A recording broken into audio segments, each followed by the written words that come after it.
السلام علیکم ورحمۃ اللہ وبرکاتہ۔ امید ہے کہ آپ تمام خیر و عافیت سے ہوں گے۔ پارس by Nimra Ahmad. Conference room میں گفتگو کی بن بنار سی تھی۔ لمبی میز کے گرد براجمان افراد میں سے کچھ آپس میں معمول کی بات چیت کر رہے تھے، باقی اپنے کاغذات اور فائلز کی ورق گردانی میں مصروف تھے۔ یہ کسی اہم میٹنگ کے آغاز سے قبل کا ایک منظر تھا۔ کانفرنس ٹیبل کی سربراہی کرسی خالی تھی۔ کرسی کے دائیں طرف بیٹھے صاحب گائے بگائے کبھی کرسی پہ اور کبھی گھڑی پر نگاہ ڈال لیتے۔ انتظار در انتظار۔ اس کمرے کی سڑک کو رک کرتی دیوار شیشے کی بنی تھی۔ اس کے پار نظر آتا منظر بہت حسین اور پرفسوں تھا۔ نیلا آسماں، کپاس کے لچھے میں جیسے بادل جو سرسبز پہاڑیوں نے اپنے سروں پہ تاج کی صورت پہن رکھی تھی۔ گہری خائیاں اور ناگن کسی بلخاتی سرمئی سڑک، کہیں چہل قدمی کرتے سیاح، کہیں اکا دکا گاڑیاں اس وقت اپنی تمام تر خوبصورتی اور رہنائی کے ساتھ بہت ٹھنڈی سی اتر رہی تھی۔ یہ میری سے قدرے دور ایک الگ تھلگ سی وادی کا منظر تھا۔ یہ سارا علاقہ شہر کے رش دھوئیں اور شور سے محفوظ کسی پوشیدہ جنت کے مانند تھا، اور اپنے شیشے سے اس کا حسن دکھاتا یہ کانفرنس روم اس علاقے کے سب سے بڑے اور واحد 6 اسٹار ہوٹل کا تھا۔ جس بلاک کی سب سے اوپری منزل پہ واقع تھا وہ ہوٹل کے رہائشی بلاک سے ہٹ کر تھا اور مینجمنٹ کے زیر استعمال ہی رہتا تھا۔ شیشے کے پاس جو سڑک دکھائی دے رہی تھی وہ ہوٹل کے عقبی طرف تھی، اور ادھر کے گیٹ سے ہوٹل مالکان اور اہم آفیسرز داخل ہوا کرتے تھے۔ ابھی کافی دیر سے وہ سڑک سنسان پڑی تھی۔ سربراہی کرسی کے ساتھ بیٹھے صاحب نے گھڑی اور خالی کرسی کو بار بار دیکھ کر رکتانے کے بعد یوں ہی گردن موڑ کر نیچے دیکھا تو اسی پل داخلی گیٹ سے ایک سیاہ چمکتی کر اندر داخل ہوئی دکھائی دی۔ وہ سب الرٹ سے واپس سیدھے ہوئے، ایک نظر اپنے ارد گرد بے پرواہی سے بیٹھے عملے پہ ڈالی اور پھر ٹائی کی نوٹ درست کرتے ہوئے خاموشی سے اپنی فائل کھول لی۔ وہ سیاہ کار گیٹ کے اندر آ رکی۔ شوفر نے جھٹ نکل کر پچھلا دروازہ کھولا۔ ایک سیاہ کلہا پوری چپل میں مقید پیر زمین پر رکھتا دکھائی دیا، اور پھر ایک لڑکی سیدھی ہوتی ہوئی باہر نکلی۔ اوپر سے اس کے چہرے کے خد و خال ٹھیک سے نظر نہیں آئے تھے۔ آنکھوں پر سیاہ گلاس تھے، سانولی رنگت، سر کی وسط سے نکلی سیدھی مانگ کے دونوں اطراف کے بال دونوں کندھا اور کمر کو ڈھانپتے سیدھے کہنے تک گرتے، اتنے سیاہ اور اکجا تھے جیسے شیمپو کے اشتہار میں ماڈلز کے ہوتے ہیں کہ کہیں بھی دو بالوں کے درمیان خلا نہ دکھتا۔ ایک سیاہ ہینڈ بیگ کہنی سے لٹک رہا تھا، سرمئی سادہ شلوار قمیض اور کندھوں پہ سیاہ شال جو پیچھے سے آتی کندھوں کو ڈھکتی اپنے دونوں سرے سامنے گراتی، جنہیں سینے سے نیچے اس کے بازوں نے سہارا دیا ہوا تھا۔ ایسے کہ شال کی وکل نہیں ماری گئی تھی۔ اس کا چہرہ البتہ اوپر سے دیکھنے پر قطعاً واضح نہ تھا۔ وہ سر جھکائے اندر چلی گئی اور شیشے کی دیوار سے نظر آتے منظر سے غائب ہو گئی۔ ذرا دیر گزری اور کانفرنس روم کے گلاس ڈورز کے پاس جو شیشے کی دیوار کے مقابل تھے وہی لڑکی آتی دکھائی دی۔ کسی ایک کی نظر اس پہ پڑی، سرگوشی ہوئی، ایک سے دوسرے تک نگاہیں اوپر اٹھیں۔ پوری کانفرنس روم میں ہلچل سی مچ گئی۔ فوراً کمرے سیدھے ہوئے، فائلز ٹھیک کی، لیپ ٹاپس کھل گئے، دروازہ کھلنے کی آہٹ ہوئی اور انتظار ختم۔ وہ اندر آ رہی تھی۔ گلاسز جو خوبصورت سی چین سے مسلتے گریبان پہ اٹکے تھے، اور دروازے سے سربراہی کرسی پہ بیٹھنے تک اس کا چہرہ سب کی نگاہوں کا مرکز رہا تھا۔ بیضوی چہرہ، سانولی رنگت، پرکشش نقش، سیاہ زلفیں، 24-25 سال کی عمر۔ اس سربراہی کرسی پہ آ بیٹھی اور بیگ میز پہ ایک طرف رکھا۔ یوں کرتے اس کے کانوں میں پڑی چوڑی کی سائز کی سلور بالیاں واضح ہوئیں جو اس کے چہرے کو ایک عجیب جاذبیت بخشتی تھی۔ بیگ رکھ کر اس نے سر اٹھا کر سب کو دیکھا، تب اس کی آنکھیں دکھائی دی، لمبی سیاہ آنکھیں جن میں باہر آسمان کی سی شفافیت تھی، بادلوں کا سا مبہم صحت اور پہاڑوں کی کھائی جتنی گہرائی تھی، اور ان آنکھوں میں کچھ اور بھی تھا، شاید عجب خالی پن اور ویرانی، امید اور خوشی کا اکثر ناپید ہونا۔ گڈ مارننگ ایوری ون، اس نے بنا کسی مسکراہٹ کے سب کو مخاطب کیا۔ جواب میں ہلکی سی بنبناہٹ ہوئی، سر اسبات میں ہلے۔ تنویر صاحب، جیسا کہ آپ نے کہا تھا کہ آپ کو آج آڈٹ کے متعلق بریف کرنا تھا۔ وہ دائیں ہاتھ بیٹھے صاحب کی جانب متوجہ ہوئی۔ کیا آپ تیار ہیں؟ ہم شروع کریں؟ یس میم۔ وہ صاحب سر ہلا کر کھڑے ہوئے۔ ان کے میم کہنے کے انداز میں لاشعوری سی بے آرامی تھی، وہی جو اس کے گڈ مارننگ کے جواب میں وہاں موجود ہر شخص کے انداز میں تھی۔ عزت بھی تھی، احترام بھی تھا، تابداری کا عہد بھی اور تعاون کی یقین دہانی بھی، مگر ایک ذرا سی بے آرامی جس سے ابھی تک یقین آیا ہو کہ اس کی عزت، احترام، تابداری اور تعاون پہ راضی ہو گئے ہوں، مگر اس زندگی کے بہت سے دوسرے جذبوں کی طرح محض ایک انکہا سا تاثر ہی تھا۔ پانی کے بلبلے کی طرح ذرا دیر کو فضا میں اڑا، مگر اپنی شفافیت کے باعث محسوس ہوئے بنا ہوا میں تحلیل ہو گیا۔ بات ہی ختم۔ तनवीर साहब ने कोने की कुर्सी पर बैठी सेक्रेटरी को इशारा किया, जिसने फौरन सर हिलाते हुए लैपटॉप पे चंद बटन दबाए। प्रोजेक्टर पे प्रेजेंटेशन चलने लगी। मीटिंग का आगाज हो चुका था। तनवीर साहब हाथ हिलाते हुए ब्रीफिंग दे रहे थे, अपने तजुर्बे, इल्म और राय को बाहम एकसा करके बयान कर रहे थे और उन्हीं को देखती तवज्जो से सुन रहे थे। और उस वक्त की उसकी तवज्जो हरगिज़ भी शीशे के दरवाजे के पार राहदारी की तरफ नहीं थी। राहदारी में उसी पल कोई आता दिखाई दे रहा था। वो ग्रे टॉप्स में मलबूस, लंबा चौड़ा, खुश शक्ल से 28-29 बरस का मर्द था, जिसने हाथ में एक फोल्डर पकड़ रखा था। वो कॉन्फ्रेंस रूम से जरा दूर सेक्रेटरी की टेबल के साथ रुका, फिर मतलाशी निगाह से इधर उधर देखा। चंद लम्हे कुछ सोचता रहा। ऐसे करते उसकी पुरकशिश बुरी आंखें सुकड़ गई। फिर किसी नेज पर पहुंचकर उसने उस टेबल की कुर्सी खींची। उसके अंदाज में एतमाद और आंखों में अजीब सा अज़्म था।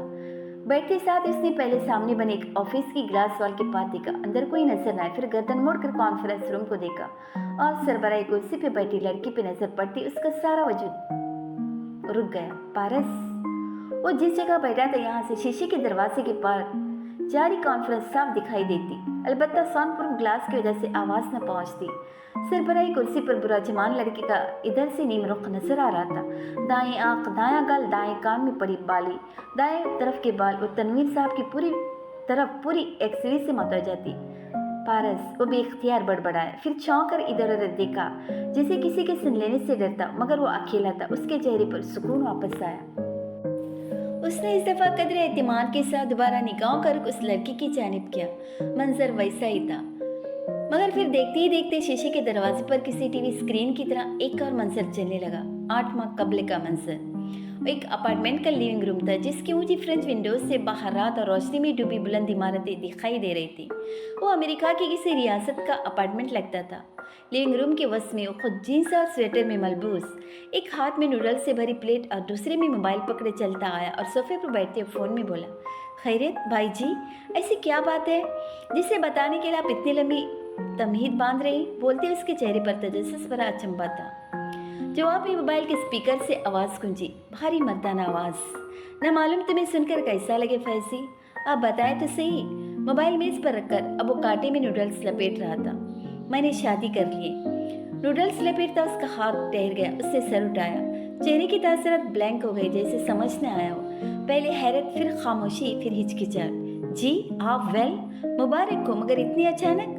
मैं आ जाता पहली फ्लाइट से। अब कि उसकी आंखों में गिला उतरा। नहीं, मैं अभी पारस को अपने ख़ानदान से दूर रखना चाहता था। मैंने खुद ही किसी को नहीं बुलाया। पारस, उसने दोहराया, मेरी बीवी, हमने 1 माह कबल शादी की, यही मेरी में। ओह, आप अभी तक मेरी में हैं? वो चौंका। अभी 1.5 माह पहले आप मेरी गए थे बर्फबारी देखने और मेरी वाले होटल का विजिट करने। मैं समझा था कि आप वापस लाहौर आ गए हैं। नहीं फैजान, मैं वापस नहीं आया, मुझे यहाँ की आवारास आ गई है। उसने नूडल्स की प्लेट रख दी। चेहरे के तासरात अजीब थे, जैसे परेशान हो, खफा हो, मगर ज़ाहिर न होने की कोशिश कर रहा हूँ। जैसा कि मैंने बताया फैजी, मैं पारस को अपने ख़ानदान से दूर रखना चाहता था, इसीलिए मैं तुम्हें बता नहीं सका। मगर क्यों भाई जी? देखो, जब एक 24 साल की होटल रिसेप्शनिस्ट 48 बरस के होटल मालिक से शादी करती है तो लोग उनके रिश्ते को शक की नज़र से देखते हैं, बिलखुसूस जब शादी से कबल उन्हें एक दूसरे को जाने महज 15 दिन ही हुए हों। वो लहजे भर को रुकी। मैं इस पर शक नहीं करता, मगर ख़ानदान वाले, तुम सवेरा बहन, तुम लोग उसको इतनी जल्दी कबूल नहीं करोगे, इसीलिए मैं पहले इस रिश्ते को वक्त देना चाहता हूँ। उसके बाद मैं अपने ख़ानदान को पारस से और पारस को अपने ख़ानदान वालों से मुतारफ़ करवा दूंगा। तब तक वो मेरी वाले घर में ही रहेगी। क्या तुम मेरी बात समझ रहे हो? वो खामोशी से लब काट रहा था। मंजर तहलील हुआ। यादें धुंधली हो गई। हाल वापस इर्द गिर्द आन ठहरा। शीशे के दरवाजे के पार कॉन्फ्रेंस रूम में मीटिंग हनूस जारी थी। सियाह बालों वाली लड़की उसी तरह बैठी तनवीर साहब को सुन रही थी। उससे सर झटक कर रुख फेरा। सामने सेक्रेटरी की खाली नशिस्त थी, जिस पर कमर के आराम के लिए नीली गद्दी रखी थी। वो गद्दी के नीले फैब्रिक को देखने लगा। चंद लम्हे गुजरे के हाल फिर से मांसी में गुम होने लगा। गद्दी का नीला कपड़ा नीलगांव आसमान में तब्दील होता गया। शाम का आसमान, लंबी सड़क किनारे पर घने ऊंचे दरख्त, वो दूर से भागता आ रहा था। ट्रैक सूट में मलबूस, पसीने में तर, कानों में हैंड फ्री लगाए, चेहरे पर दबा दबा गुस्सा था। वो जैसे खौके से फोन में कुछ बोल रहा था। बोलते बोलते अब उसकी रफ्तार आहिस्ता हो गई थी। जब वो मस्जिद करीब आया तो तेज सांसों के दरमियान अल्फाज वाज़ेह हुए। भाई जी, आप क्या कह रहे हैं? अभी आपकी शादी को 1.5 माह हुआ है और आपने मेरी वाला होटल उसके नाम कर दिया। उनके नाम फैजी, उन्होंने सख्ती से टोका। उसके चेहरे पे ब्राह्मी दर आई। बहरहाल वो बोला, सॉरी, मगर उनके नाम इतनी जल्दी क्यों पूरा होटल लगा दिया? आप तो कह रहे थे कि इस रिश्ते को वक्त देंगे। वो मैं दे रहा हूँ, मगर मेरे वाला होटल उसके हक मेहर में लिखवाया गया था फैजी। व्हाट? वो अपने कदमों पर रुक गया। चेहरे पर बेयकीनी दर आई। उन्होंने हक मेहर में आपका अरबों की मालियत का 6 स्टार होटल मांग लिया। उसने नहीं मांगा था, उसकी वालिदा ने कहा था, और देखा जाए तो ये मुतालबा हक बजानिब था। मैं पूरे मुल्क में 8 दर्जन होटल्स का मालिक हूँ। उनमें से एक होटल अगर वो सिक्योरिटी के तहत मांगती है कि ये अमीर बुढ़ा छुट्टियाँ ख़त्म होती उनकी बेटी को छोड़कर यानी उसकी ज़िंदगी बर्बाद करके कहीं नहीं चला जाए तो गलत तो नहीं है? मेरी वाला होटल आपकी बाकी तमाम होटल्स की कुल मालियत से भी महंगा है भाई जी। आप गलती करें मगर आपको एहसास नहीं है। उसको जज मत करो, वो बहुत अच्छी लड़की। कानों में लगे हैंड फ्री से गूंजती उनकी आवाज़ थकी थकी थी। क्या कह सकता हूँ? उसने हसीन से नम पेशानी रगड़ी और फ़ोन बंद कर दिया। फिर चंद लम्हे दबे दबे गुस्से से फ़ोन को देखता रहा। फिर फ़ोन बुक से एक नंबर निकाला, सवेरा आपा, ऑस्ट्रेलिया। डायल करके फ़ोन कान से लगाया और फिर से चलने लगा। सवेरा आपा, क्या आप यकीन करेंगी रिजवान भाई ने क्या किया? वो झंझलाया हुआ कह रहा था, उन्होंने मेरी वाला होटल अपनी बीवी के नाम कर दिया। भाई बहुत सादा, इस दफ़ा तो हद ही कर दी, मगर मैं जल्द पाकिस्तान जाऊंगा, देख लूंगा कि उस औरत को। वो बात करते हुए अब दूर जा रहा था। आवाज़ मध्यम होती गई। नीला आसमान नीली गद्दी में गायब हुआ। दरवाज़ा खुलने की बार बार आती आवाज़ चौंक कर हाल में पलटा। मीटिंग बर्खास्त हो चुकी थी। तमाम अफराद एक के बाद दिगरे बाहर निकल रहे थे। अलबत्ता वैसे ही साख्त अंदर बैठी थी जैसे कोई मुजस्सिमा हो। वो वहीं बैठा पारस को देखता रहा। कुछ था उस औरत में, सेहर तलसिम। बार बार निगाह उसकी तरफ उठती थी। उसकी निगाहें भी बार बार उठी और फिर पारस की बाली से उलझ गई। सिल्वर बाली के गोल दायरे के अंदर यादों का रंग फिर से भरने लगा। उसके अपार्टमेंट का बेडरूम, बेड पर खुला बैग और वो साथ खड़ा कपड़े तय करके अंदर रख रहा था। दफातन साइड टेबल पर धरे फोन की स्क्रीन जलने बुझने लगी।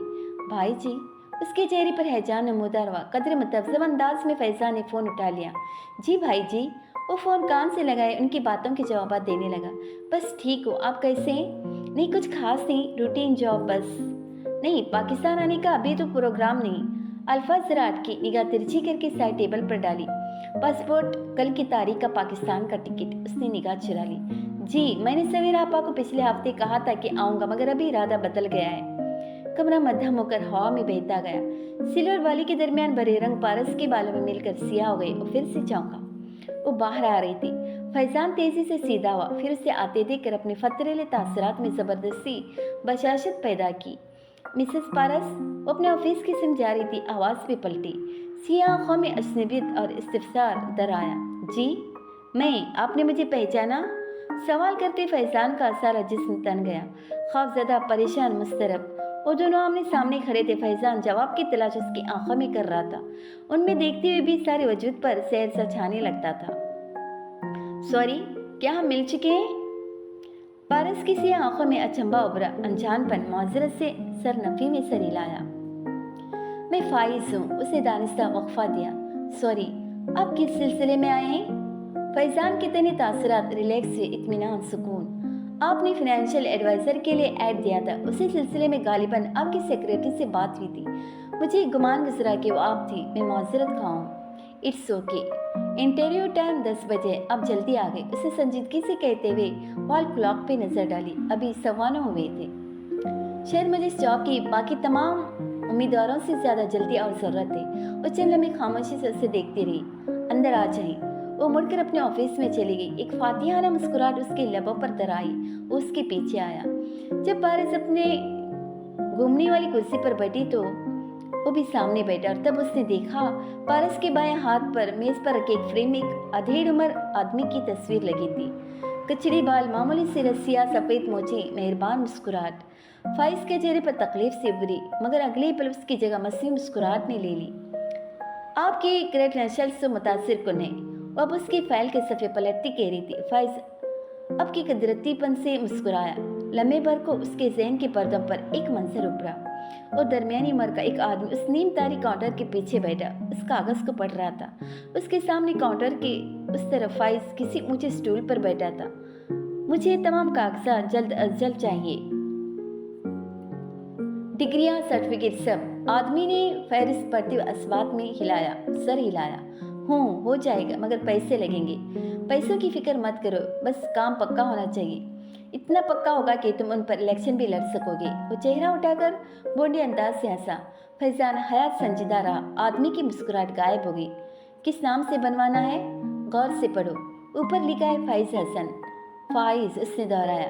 फैजान से फैज, और वहाँ गोरे फैज को फाइज बना देते हैं, वो वजह दे रहा था।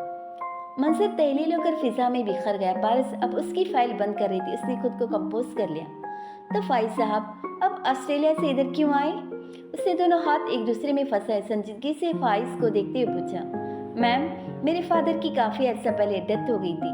मैं सबसे बड़ा हूँ, छोटी 4 बहनें, उनकी पढ़ाई, जहेज, शादी सब मुझे ही करना है। ऑस्ट्रेलिया में रहकर मैं ज़्यादा कमा सकता था, मगर अम्मी और बहनें मुझसे दूर नहीं रहना चाहती। उनका कहना है कि भले कोई कमा मतनी जॉब ही कर लूँ, मगर यहीं करूँ, इसीलिए मैं वापस आ गया। पारस की आंखों में खुशगवार से हैरत उभरी। वो मुस्कुराई नहीं, मगर उससे सताइश अंदाज में अब्रू जरूर उठाई थी। अच्छा, तो अब लाहौर से इतनी दूर मिर्री? ऑस्ट्रेलिया से तो करीब ही पड़ता है ना मेरी। वो मुस्कुराया। पारस ने बिना किसी तासर के अस्वात में सिर हिलाया। आप इस जॉब की न्यूयॉर्क से वाकिफ हैं? फाइज साहब, आप जानते हैं कि मैंने ये होटल हाल ही में संभाला है, इसीलिए मुझे किसी काबिल एतमाद और ज़हीन इंसान की ज़रूरत है जो मेरे फिनेंशियल एडवाइज़र और असिस्टेंट के तौर पर काम कर सके।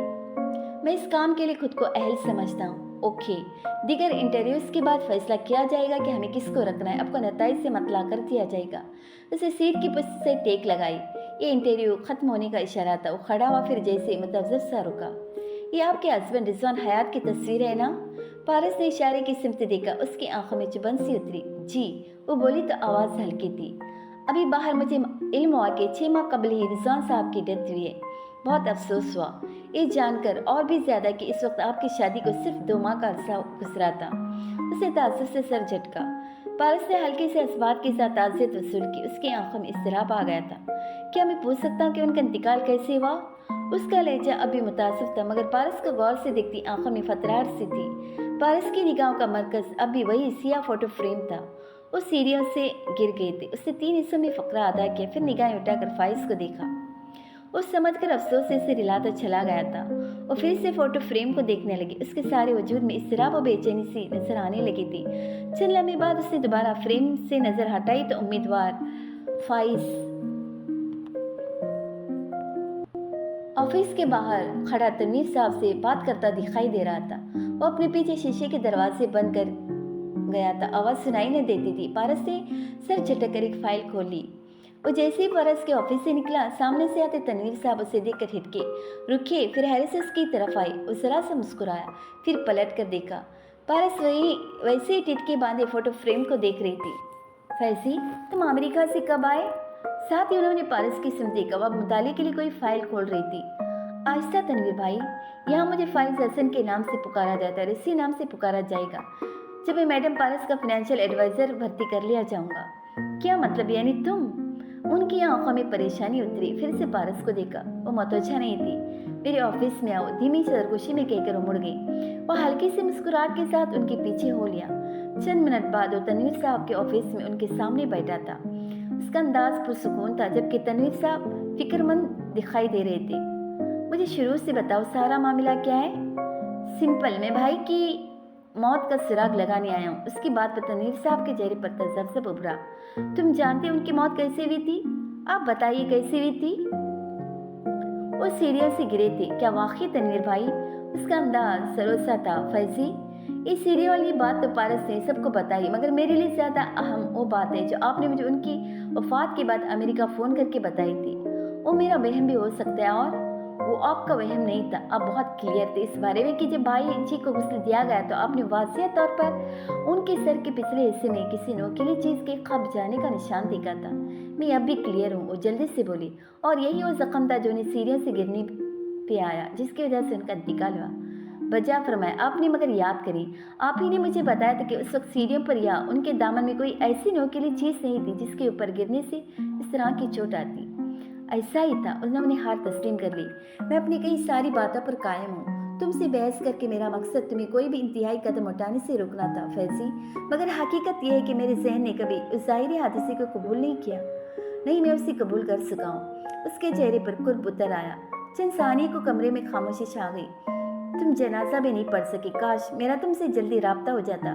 पारस से बस थोड़ा बहुत ऊपर इंतजार किया, फिर तदफीन करवा दी। सवेरा की फ्लैट का मसला था, वो भी नहीं आ सकी और तुमसे तो बात ही तीसरे दिन हो पाई। अफसोस से याद करके कह रहे थे। और उससे ज्यादा दर्दनाक बात क्या होगी? तनवीर भाई जी के इंतकाल वाले दिन मैं पाकिस्तान में ही था और 3 दिन बाद हर शय से बेखबर जब वापस पहुंचा तो आपके मैसेजेस देखे।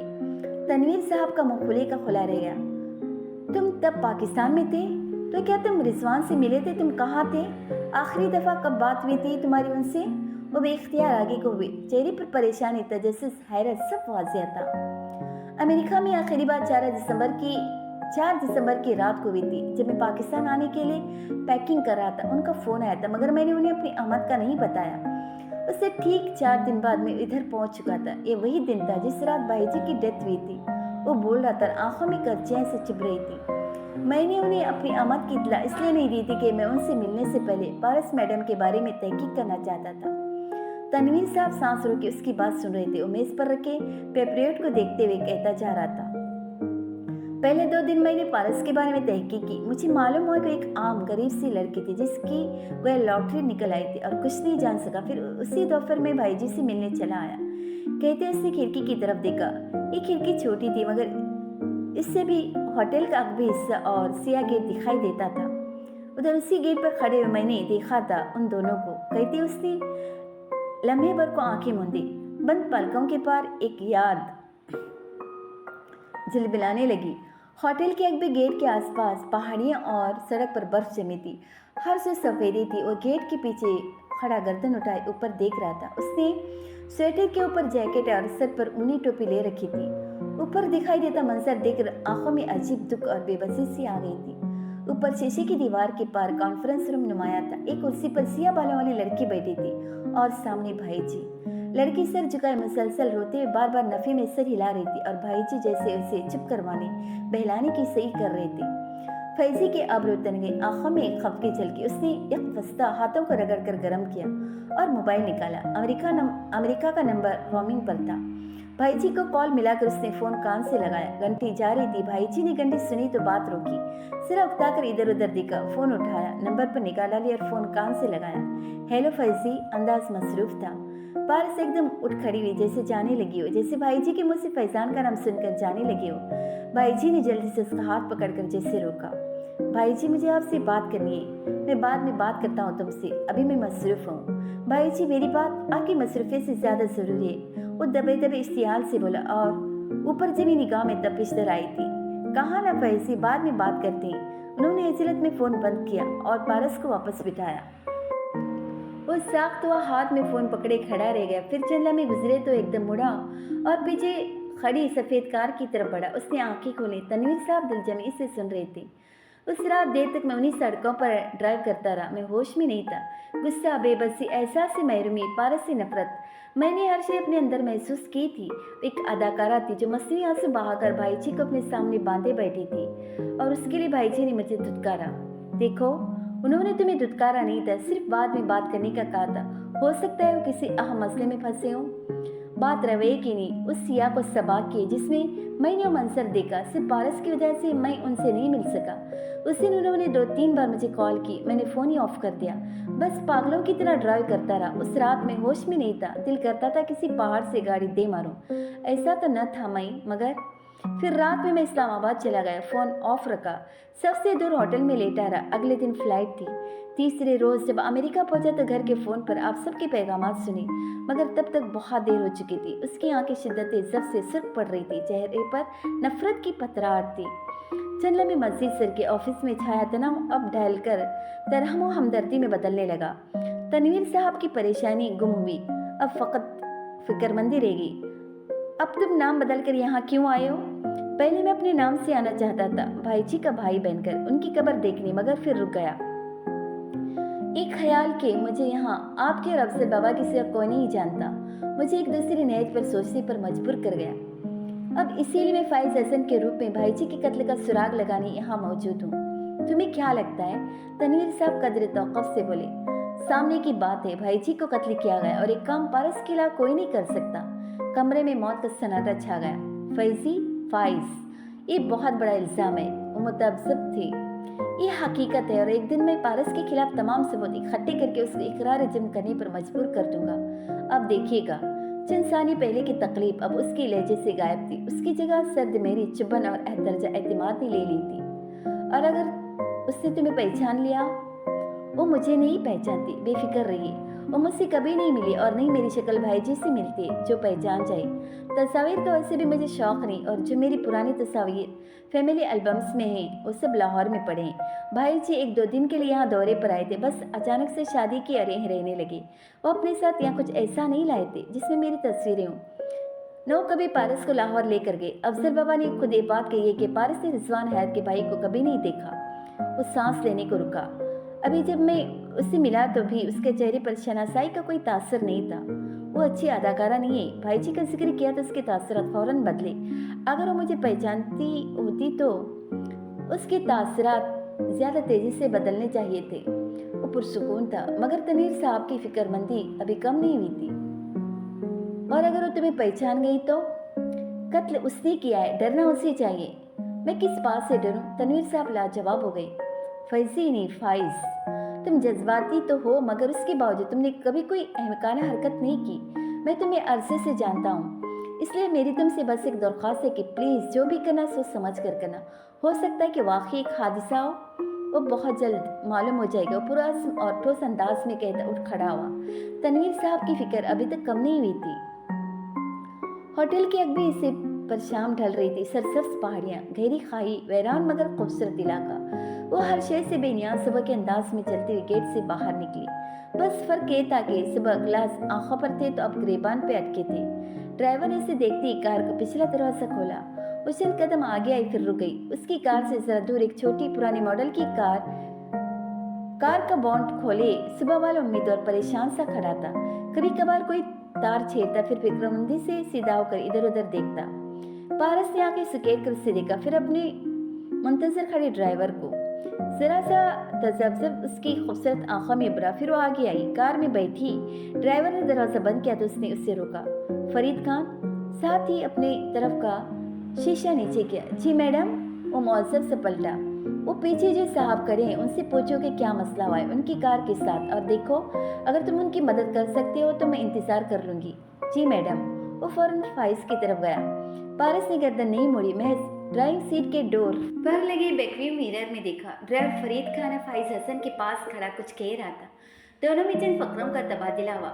फाइज ने उसकी किसी बात पर चौंक कर कार की तरफ देखा। चेहरे पर शर्मिंदगी उतरी। वो तेजी से उस तरफ आया। सॉरी मैडम, आपको मेरी वजह से जहमत करनी पड़ी। वो तशक्कुर एहसानमंदी से कार से जरा फासले पर खड़े हुए कहने लगा। पारस के तासरात वैसे ही संजीदा रहे। क्या आपकी कार खराब है? जी, पता नहीं एकदम से क्या हो गया है। पुरानी चीज़ के तो वैसे भी 100 मसाइल होते हैं। यहाँ करीब में कोई वर्कशॉप नहीं है, आपको मेन सिटी जाना पड़ेगा। आप कार इधर लॉक कर दे, फरीद खान आपको शहर ले जाएगा। फाइज के चेहरे पर मजीद शर्मिंदगी उभरी। मैम आप, थैंक यू सो मच, मगर अभी तो ड्राइवर को आपको छोड़ना होगा। मैं कोई दूसरी कन्वेंस देख लेता हूँ। यहाँ आपको पब्लिक ट्रांसपोर्ट नहीं मिलेगी। आप चाहें तो हमारे साथ आ जाइए। मुझे घर ड्रॉप करके फरीद खान आपको ले जाएगा। उसका अंदाज बेतासत है, जैसे ऑफर का आखिरी हिस्सा हो। अगर अब वो इनकार करेगा तो जैसे आपकी मर्जी कहकर आगे बढ़ जाएगी। बहुत शुक्रिया मैम, मैं कार लॉक करके आता हूँ। थोड़ी देर बाद वो फरीद खान के हमरा फ्रंट सीट पर बैठा था और पारस पिछली सीट पर विराजमान बाहर देख रही थी। कार खामोशी से ऊंचे नीचे रस्ते पर हुए सफर थी। फ्रंट सीट पर बैठा फाइज वक्फे वक्फे से एक नज़र बैकव्यू मिरर पर डालता, जो यूं सीट था कि पारस का चेहरा साफ नजर आ रहा था और वो जरा मोड़े खिड़की से बाहर देख रही थी। ऐसे लगता था जैसे वो कहीं बहुत दूर हो। एक सड़क पर आगे मुड़कर फरीद खान ने गाड़ी आहिस्ता कर दी। मैडम अंदर ले जाऊं घर तक कि आप यहीं उतरेंगी? फाइज ने भी इख्तियार विंडो स्क्रीन के बाहर देखा। तवील सड़क जो ऊंची होती जा रही थी, इसके इख्तिताम पर ऊंचाई पर बना एक खूबसूरत मखरूती छतों वाला बंगला था। जहाँ कार रुकी थी वहाँ से बंगले तक काफ़ी फासला था। पारस बिना कुछ कहे दरवाज़ा खोलकर उतर गई और बंगले की तरफ चलने लगी। फाइज ने बज़ाहिर घबराकर फरीद खान को देखा। अब उन्हें घर तक छोड़ आती, मुझे कोई जल्दी नहीं थी मेरी वजह से। मैडम हमेशा यहीं उतरती, मगर क्यों? वो हकीकतन चौंका। फरीद खान ने जवाब नहीं दिया, बस खामोशी से बुलंद होती सड़क को देखता रहा, जहाँ पारस कदम कदम ऊपर चढ़ रही थी। जब तक वो बहिफाजत घर नहीं पहुंचती, फरीद खान वहां से हटता नहीं था। जब वो अंदर चली जाती तब वो गाड़ी घर तक ले आता। फाइज की निगाहें भी वहीं जमी थे। पारस के उड़ते कदम ऐसे नहीं थे जैसे होटल में दाखिल होते या निकलते वक्त थे। उसकी चाल आहिस्ता सी, शिकस्त खुर्दा, किसी और सोच में गुम, दुनिया से दूर। वो धीरे धीरे चलती, अब आधा रास्ता अबूर कर चुकी थी। कार में बैठे दोनों अफराद की निगाहें लम्हे भर को भी उससे नहीं हटे थी। एक की जिम्मेदारी और वफादारी से लबरेज थी, तो दूसरे की गहरी सोच और मुस्तकबल की मनसूबाबंदी से। दफातन पारस रुकी, सड़क के दरमियान में खड़ी उसकी उनकी जानिब पूछती थी। उसके बाएं हाथ गहरी खाई और दाएं हाथ पहाड़ था। वो आगे जाने के बजाय दाएं तरफ को आई। वहाँ पहाड़ को काट कर बनाई गई सीढ़ियां थी जो ऊपर किसी पार्क तक जाती थी। सीढ़ियों के दोनों तरफ तार सड़क, पहाड़ से चिपका जंगला लगा था, जिसका वाहिद मकसद उस जगह की तखसीस था। पारस सीढ़ियों के कदमों में रुकी और गर्दन उठाकर ऊपर देखा। उसका नीम रुख मजीद वाजिया हुआ। गर्दन ऊंची करने से कान से बाल पीछे को गिरे, सिल्वर बाली चमकी। फिर वो मुड़ी और जंगले को देखा। जहाँ तक जंगला था वहाँ तक निगाह दौड़ाई। निगाह थक गई तो घर की सिमत मुड़ गई। उनकी तरफ पुष्ट किए वो अब धीरे धीरे कदम उठाती आगे जा रही थी। ये वो जगह है जहाँ हमारे साहब का इंतकाल हुआ था, ड्राइवर ने सादगी से बताया। फाइज का झटका लगा। उसने बेयकीनी से ड्राइवर को देखा। वो सीढ़ियाँ, ये सीढ़ियाँ थी। मैं समझा था कि वो घर के अंदर की सीढ़ियाँ होंगी।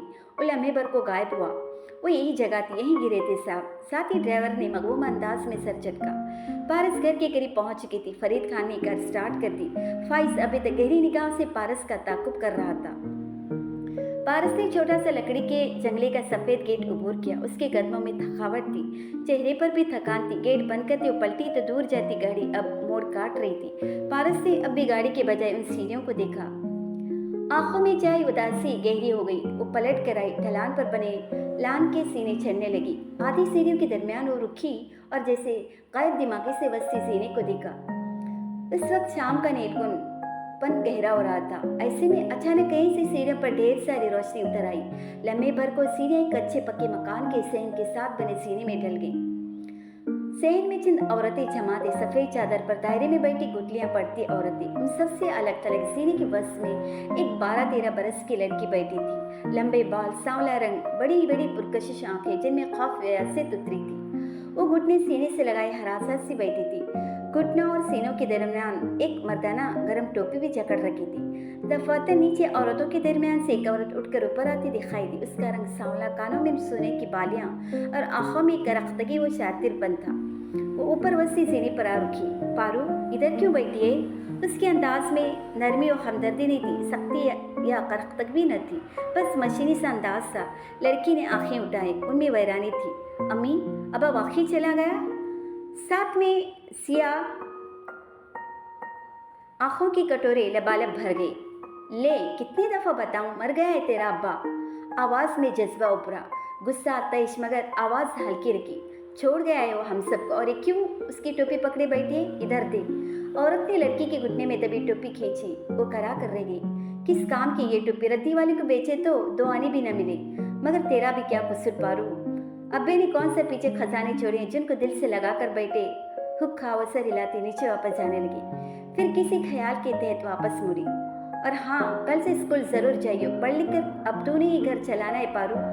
भाई तेरा छोटा है, आगे उसे भी पढ़ाना है। मेरी हड्डियों में अब जोर नहीं रहा। और उसने माथे पर हाथ मारा।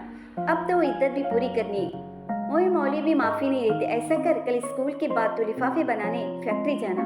ये साथ वाली सफिया भी जाती, इसके साथ चली जाना। अब तूने ही करना है, जो भी करना है पारू। एकदम किसी बच्चे के जोर जोर से बोलने की आवाज़ आई। हरासा बैठी लड़की ने बेख्तियार बैरूनी दरवाजे की सिमत देखा। अम्मी, शकील कर किसी से लड़ रहा है। चुप कर, तेरा भाई नहीं लड़ता वड़ता। इस सारे मोहल्ले के मर्द जोगे बच्चे उसे तंग करते हैं। ठहर जरा, मैं उनकी खबर लेती हूँ। वो जारियाना अंदाज में बाहर को लपकी। बीबी, आप आ गए, खाना लगाऊं? अफजल बाबा सीढ़ियों के ऊपर खड़े उसे पुकार बैठे तो जैसे किसी खौफ से जागी। एक नजर फिर सीने को देखा और सर झटक कर ऊपर चढ़ने लगी। मुझे भूख नहीं, बाद में खा लूंगी। गर्दन वाली बोटी थी। अम्मी, उसने मिनमिनाई आवाज में दोनों के मुकाबले बैठी माँ को पुकारा, जो दोनों की प्लेट में सालन डालने के बाद अपनी प्लेट में डाल रही थी, एक बड़ी बोटी के साथ शोरबा। हाँ बोल, उसने डोंगा ढककर अपने पीछे रख दिया। लड़का अब्दुल जमई से बड़े बड़े लुकमे लेता खा रहा था। मुझे भी टांग वाली बोटी दो। छुप कर पारो, आधा किलो मुर्गी बनाइए, एक ही रान थी जो भाई के लिए थी, अब क्या अपनी रान काट दूं? वो बिगड़ी। पारस ने सोगवारी से अपनी प्लेट पर दोबारा नजर की। अम्मी, मुझे गर्दन नहीं खानी, दूसरी बोटी दे दो ना। वो शाम के लिए रखा है, अब यही खा, ज्यादा खाएगी तो सुस्त पड़ जाएगी, फिर काम पर कौन जाएगा? लड़की सर झुकाए लुकमा तोड़ने लगी। देख रही हो अम्मा, पारू जब से सिलाई सेंटर काम पर जाने लगे बहुत बोलने लगी और अब मेरी बोटियां भी गिनती है। लड़का चमक कर बोला। पारस ने सिर उठाकर खौफी से उसे देखा। ज्यादा आंखें न दिखा भाई को और चुप करके खा। चल खा मेरा बच्चा। दोनों को मुख्तलिफ लहजे में मुखातिब करती हुए अपने प्लेट पर झुक गई। अरे पारू, तुम कब आए? खुशगवार हैरत में डूबी आवाज पर पारस चौंकी। फैरोजा माई, फैरोजा बेगम बनने की कोशिश में तू की बजाय तुम और आप का इस्तेमाल सीख गई थी। अभी वो संजीदगी से कहती सीरियम की तरफ बढ़ गई। तुम फ्रेश होकर आ जाओ, मैं खाना लगवाती हूँ। रोस्ट बनवाया आज, तुम्हें पसंद है ना? वो मुस्कुराते हुए पाँव लटका कर बैठ गई। पारस ने मुड़कर उसे देखा, चंद लम्हे देखती रही। नहीं, मुझे नहीं पसंद, आप खाइए। हमवार बेतासर लहजे में कहकर उसने पहले सीने पर कदम रखा। ए सुनो पारस। फिर समाई उठकर उसके करीब आई। एक बात करनी थी तुमसे। अंदाज में रिजाजत तो खुशामद थी। पारस ने थकान से उसे देखा। बोलो अम्मी। वो शकील का फोन आया था, आजकल कारोबार मंदा जा रहा है उसका, उधर दुबई में हालात अच्छे नहीं है। कितने पैसे मांगे इस दफा? वो माँ की आंखों में देखते हुए जज्बात से अरे अंदाज में बोली। ओ ज्यादा नहीं, बस 10-15 लाख तो लग जाएंगे। वो तो मना कर रहा था मगर मैंने कहा आखिर बहन है, अरबों के होटल की मालिक, उसके लिए क्या मुश्किल। वो रुखी और उम्मीद अफसा निगाहों से पारस के चेहरे को देखा। फिर मैं उसे बता दूं कि तुम पैसे भेज दोगी? वो खामोश रही, बिल्कुल खामोश। फिर एकदम पलट कर ऊपर सीने पर चलने लगी। फैरोजा ने हैरत तो उलझन से उसे ऊपर जाते देखा। वो सीने चढ़ती बिना रुकी ऊपर कमरे में जा चुकी थी।